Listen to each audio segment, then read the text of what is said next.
Well, in the early morning hours of a January day in 1965, a magnitude 3 earthquake struck a valley just east of Hope. It may have triggered a snowslide on Highway 3 in BC's interior, and a much bigger event snowballed from there. Bruce Kirkpatrick now with This Week in History.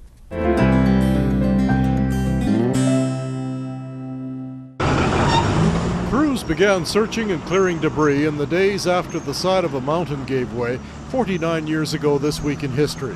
As the story unfolded, it turned out 3 people in a convertible had come upon a snowslide on the Hope-Princeton Highway January 9th, 1965. They were joined by a couple of truck drivers, one of whom went for help.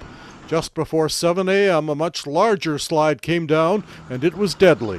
4 lives. People had been stopped by an earlier snowslide at around 4 a.m. and they were waiting for that snowslide to be cleared, keeping warm in the cabs a couple of trucks, and then the big slide came down and just took them. It could have been worse. Snowslide blocked the highway, and other people came along and turned around. A couple of Greyhound buses came along, and they couldn't get through, so they went back to Princeton or to Semello Lodge to wait for the road to be cleared.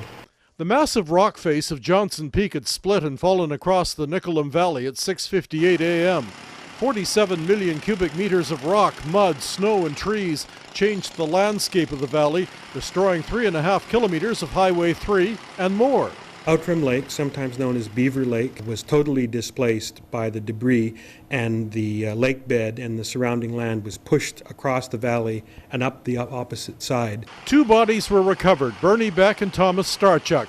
2 others, Dennis Arlett and Mary Kelmikoff, were never found.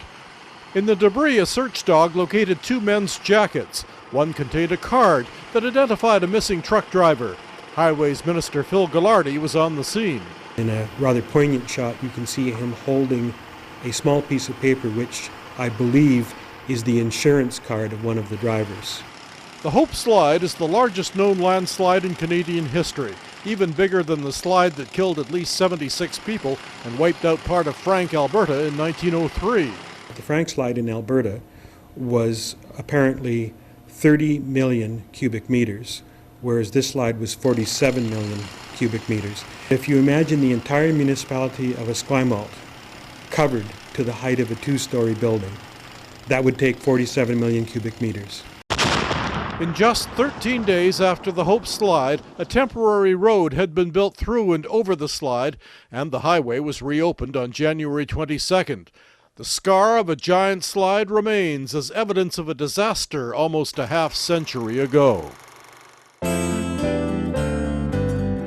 This Week in History, brought to you by the Royal BC Museum, bringing British Columbia's stories together.